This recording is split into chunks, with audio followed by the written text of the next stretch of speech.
Oh, well, I am very excited. We've got a very special guest in the studio today, Charlotte. He brings with him mana and an energy that just, it's hard to keep up with, but that's a good thing because he's a really, really awesome guy. Adam, welcome to the Beats of Plenty show. How are you? Yeah, I'm great, thank you. I'm very, very excited to be here. Yeah. A lot of energy today. Yeah, well, this is going to be a real interesting show, as they always are. But I'm real excited to talk about your this new thing that you've just launched. We'll talk soon about the Beat Station, and hopefully have a bit of a play around with it soon. Oh. But before we jump into that, Adam, look, we like to kind of set the right tone for the show. So Charlotte is going to run our new feature with you. And what is the name of the feature again? Say After Me. Oh, okay. Say After Me. How this works, Charlotte is going to read a statement. You have to repeat the statement and then give your answer following that statement. Okay, here we go. I hope it's not too long, like the statement. Is it short? Okay. It's okay. Right, so statement number 1 is, living in the Bay of Plenty is... Living in the Bay of Plenty is the best place to be. Very, very passionate about living in the Bay. It's the best place to be. You've got everything: the beach, awesome neighborhoods, great facilities. They're upgrading everything. Good food, good bars, great people. Yeah. Okay, that's a tick. That's a tick. Yeah, I agree. I might stay here. Yeah, stay there. Okay, the second statement is, my favorite place to eat in the Bay is... My favorite place to eat in the Bay is probably like Rising Tide's probably my favorite, like guilty pleasure in terms of dumplings and that environment, and so probably good. and Rice Baby is probably my favorite place to get like for example, on my launch day I wanted a good feed and I straight away thought of Rice Baby, so it's like kind of my go-to. It's always good. You tried the ribs? No, I haven't. Oh. Yeah, okay. The ribs right, next one. and the soft shell crab. Okay. Yeah. Are you serious? I didn't know you had that. Ribs, baby. Okay, let's get into that. They're my two favorite, 100%. Okay, statement number 3. One thing people must check out when they visit our area is... The one thing people must check out in our area is obviously Moa. Like, you have to go at Moa. I think for 2 reasons. One, it's like it's like my mental space. You walk up it, you think a lot, you have a lot of great energy spiritually. I guess it's great to go up and you feel good. You come down, you feel exhilarated, and plus it's just you see people, is the view. It's good for a lot of reasons. It's not just the walk up it, it's like the whole everything about it. Pretty much all my thinking for this comes from my mountain walks. Beautiful. Yeah, so that's probably it. Cool. What else we got? All right, statement number 4 and the final one. Okay. Music to me is literally everything. I am very, very passionate about music. A kid asked me the other day why, and I said to them, do you ever do something that gives you shivers and makes you shake, or like gives you good pleasure? And they said, a kid said scoring a goal, and another kid said like playing Fortnite, getting Battle Royale, whatever. And they talked about all the stuff they love, and I said that's exactly what I feel when I sing, when I play guitar. It's like a magical thing goes through my body and just makes me shiver of happiness. And I love seeing people happy. I love playing it.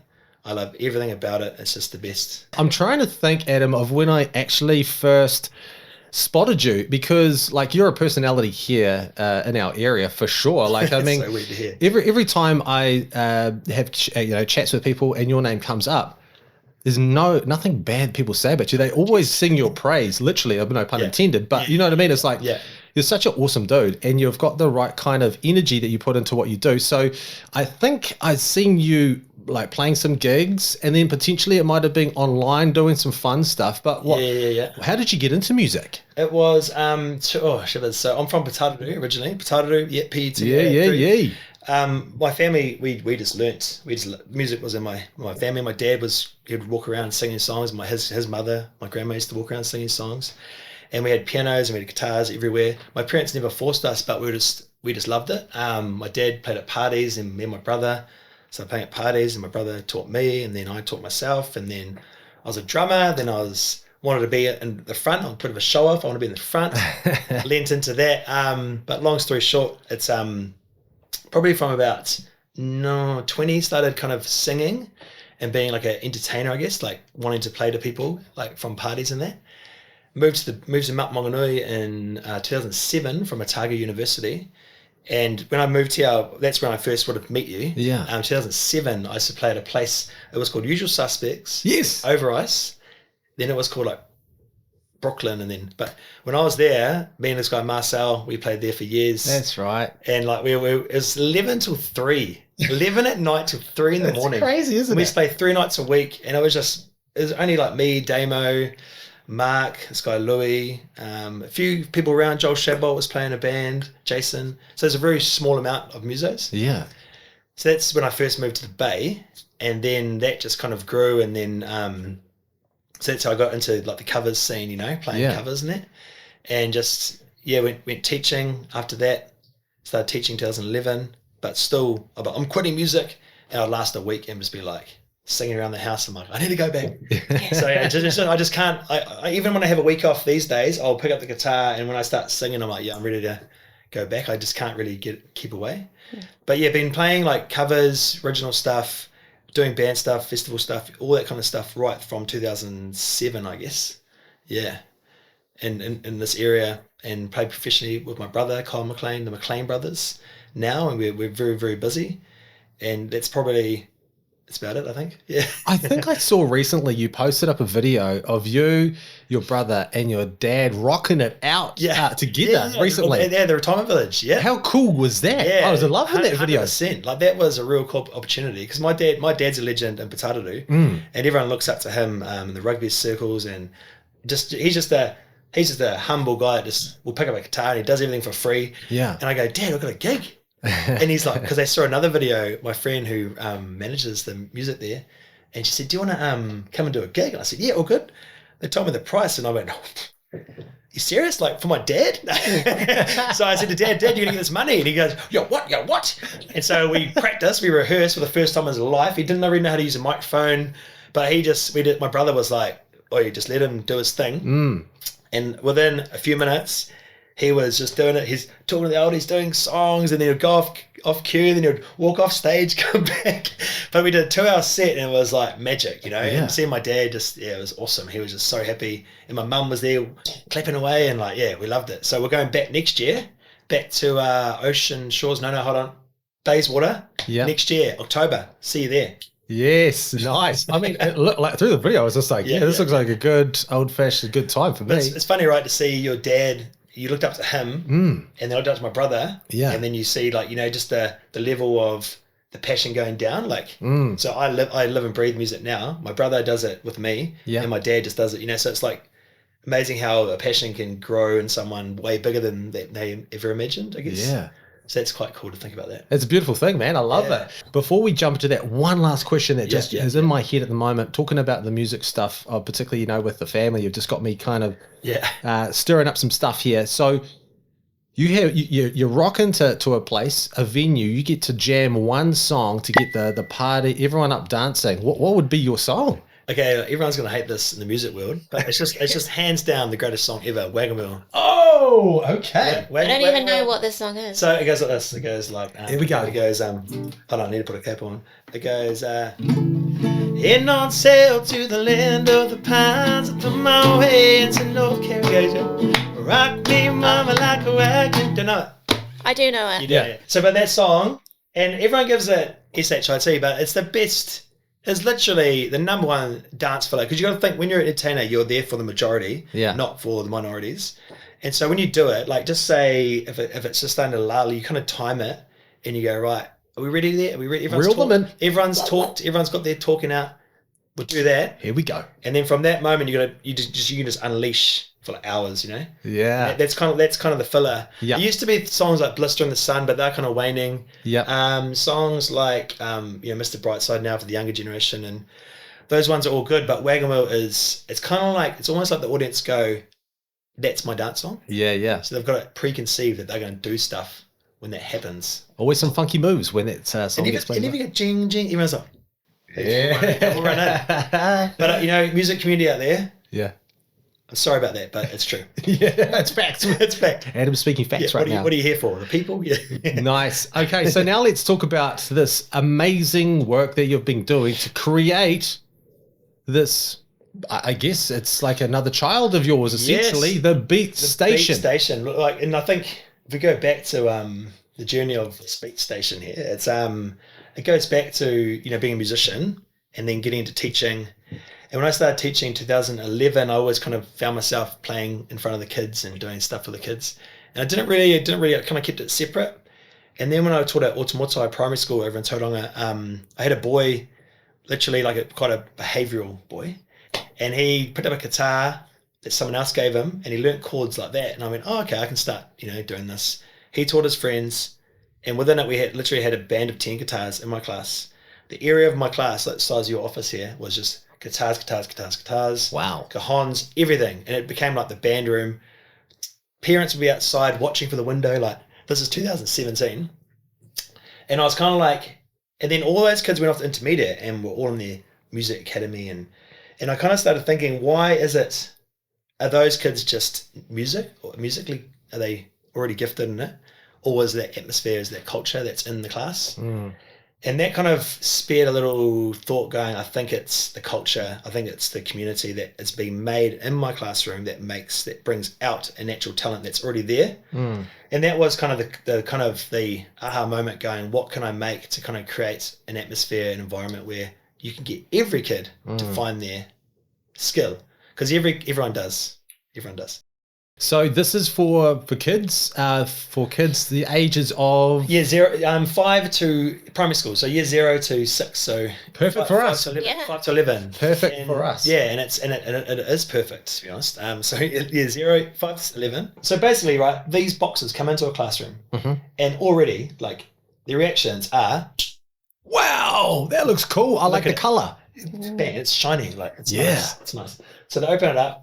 And then straight away, what do you say now? Ta-da! Oh, what do we have here? So this foam, man, I don't know if you've ever made foam stuff before, Brutus, but it is, I'm so proud of this foam, Yeah. And it's even like, so they said, have a play, and like, it just feels good. So, Snug. So they have some time to explore, because kids need time before they're told what to do. You don't just tell kids what to do. You give them time to experience it themselves. Yeah, they're tactile, right? They want to touch and like smell and except you got to tell them not to touch the tuning pegs, but right. So they'll play them, and then the teacher just presses play on a video, and then they learn everything from the start. So they learn about beat, and I've got songs for that. So they learn beat, then they learn percussion, how to use percussion. Yeah, kids don't know how to use tambourines, man. What? They don't know how to use them. They're just like, so you actually have to like directly teach how to do stuff. And then it goes to ukulele, then it goes to songs, and then before you know it, you've got kids playing songs. Yes. And it's obviously like year 1s and that might just get to one chord. Year 6s could probably start making their own songs. So cool. It's just different. And then it's designed for like, kids to experience it at least 6 times so they can get to feel it. And then hopefully they can carry on with the songs or go home and buy a ukulele or whatever. Just to keep it going. Well, it's like riding a bike, right? You can't you can have a go first up, but you need to continuously jump on that bike to get that nice smooth journey. But like once you learn how to ride it, you're pretty good. Like, even learning how to hold a ukulele is really difficult. Yeah. So but once you got it, you've got it. So it's just about, like I said, every kid in New Zealand having a chance to like do it. Yeah. And like when you go into a class and I ask the kids, have you ever, a class the other day, there were 90 kids, have you ever used percussion instruments in class, and there were 2 hands, and they said, where did you do it? When I was year 1 at another school. When did you do it at kindergarten? Like, yeah. And it's not good enough. No, it's not. No. I mean, music is one of those things that just brings joy into people's lives. It's one of those things that you just can't live without. Yeah, it is. And so like that's the basis of it. And I think what drives me is like, it's not about, it's just how to get it in front of every kid. Yes. That's what drives you. Just like, it has to be, every kid has to have it. In a school today, a little school said, we really want it, but it's too much. And I said, I'll send you one box. Like, there's 7 kids at the school. Yeah. I'll send you one box. Yep. The mission is to get this into as many schools as possible so they can enjoy this and come together and have some fun. Every school. It's like, obviously it's going to start slow, but have fun, do it, play it, start going home. Like, a parent stopped me going into the school, or Manu school, the other day, and said, my daughter comes home. Are you the guy from the Beat Station? I said, yeah. And he goes, my daughter came home. She got all the instruments out of the cupboard. we made a band. We're called the Crazy Cats. Yeah. And she wants, they did that for a week, and that's it. Tick it off. Like, you don't need to do music every day. You don't need to practice. It's just you're doing it, and like you can know how to hold it. You got a concept of what you want, and it's like that's it. And I was like, oh, that's so cool. That's one parent that was just walking into school. Yeah. So imagine how many more people can have that experience. So you must feel validated by getting that feedback as well. Going, I know I'm doing the right thing because it's hitting the mark. Yeah, 100%. And I just want, that's what I mean. Like I was saying before about, the kids, when it's with the kids, it's done. Like, they're going to love it. So it's just getting it to those kids. Yeah. So that's the mission right now. How do we get it to the kids? We need to get it to the teachers. Yeah, teachers. Get the parents in behind it. Yeah, like website, The Beat Station, thebeatstation.net is being live right now. So you can go to there. There's Facebook page, Instagram page, and just sharing it. Like, the question is, where do I look? Look down the barrel there. Are your kids, like at home, if you're a teacher, are your children learning music? Or if you're a parent, are your kids doing music at school? And if you ask them, have you done music at school? 90% of the people will say no, like no. And then they say, like, oh, we've got school and music, we've got to, but that's not fair because that costs $30 a bit in like a half hour. Like that's like 2% of your school. That's not what it's about. It's about every kid doing it. The teacher does nothing. They just set up their kids, facilitate it. They just sit back, enjoy it with them, join in, help. Like, they love it too. And as you can tell, I'm getting fired up. But well, it's like the music is a byproduct of it, but it's about learning some stuff. It's learning how to learning new skills and working with people to create something as well. And I think that's the secret sauce that kind of sits inside it, is that you actually get to work with some other, human beings with you and create something, Yeah, so Tuakana Taina is all about that. Like, for example, if you're in my group, say we're in a group. Yep. And we had another kid called Leroy here. Yeah, old Leroy. Like, because I can know how to do, I can help you guys. Like, so you help each other. And if you're one-on-one, there's a lot of like nerves and a lot of, you feel a bit isolated. But when you're in a group, you don't. That's right. You're going to hide a bit. Yeah. So just say if you're stuffing something up, you can kind of just pretend and hide in your group. And then a kid should come and help you. So it's all like, honestly, like everything about it has been thought of, like groups of 4, Tuakana Taina, helping each other, feeling a part of one, having a group name. Like, we could be called the Beatsaplini Tigers, I don't know, and then you feel that sense of belonging. Yep. You want to learn, you have fun. Yep. You go back to class, you do maths, and you feel like, yeah, that was cool. We're doing that again tomorrow, so you feel happy. So it's just like it's a no-brainer. Yeah, it is a no-brainer. Like, let's have some fun with this thing and test it out. If you can teach kids, hopefully you can maybe teach us. I might get you on the drum there, Brutus. Okay. Yeah, sounds good. Tambourine solo. Egg shaker. 1, 2, 3. Beats of plenty, beat station. Gonna have some fun, gonna make some fun, yeah.